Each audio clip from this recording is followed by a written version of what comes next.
मैंने कल भी कहा था कि हिंदुस्तान में मस्जिदों के नमाजियों के साथ वो कुछ नहीं होता जो पाकिस्तान में हो रहा है।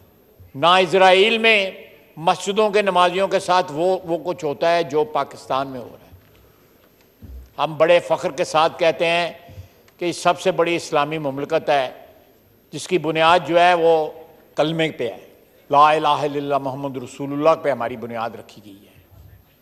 क्या हमारे अमाल जो हैं जिस बुनियाद पे हमारी मुमलकत की बुनियाद रखी गई उसके मुताबिक है?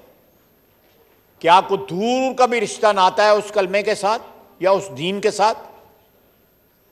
मैं फिर कहूँगा कि नमाजियों के ऊपर मस्जिद के अंदर इबादत के वक्त जो है कत्ले आम जो है ना हिंदुस्तान में होता है ना इजराइल में होता है, जो दुश्मन है हमारे, लेकिन पाकिस्तान में होता है जहां पे जितने फिरके हैं उतनी दीनी जमातें हैं और वो सियासत में हिस्सा लेती हैं।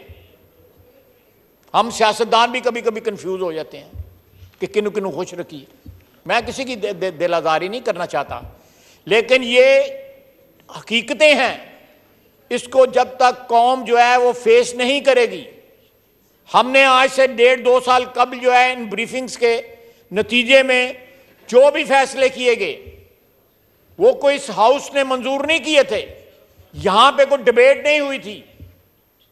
हमें एक ब्रीफिंग में बताया गया था कि ये सिलसिला हो रहा है। आपको भी याद होगा, बाकी मेंबरान को भी याद है। कौन देगा उस खून का हिसाब जो कल जो है पेशावर में बहाया गया? कौन उन सिपाहियों के लवाकीन को बताएगा कि उनके प्यारे जो है किस तरह शहीद हुए, या कौन आके उनको जो है उनकी जान ले गया? ये मरहला एक ऐसा मरहला है कि यहां पे इंट्रोस्पेक्शन की जरूरत है। हमें अपने गिरेबान में झांकना पड़ेगा कि हम कहां पे खड़े हैं। जनाब स्पीकर, सारी कौम को मुत्तहिद होना चाहिए दहशतगर्दी के खिलाफ, फिर दहशतगर्दी का मुकाबला होगा।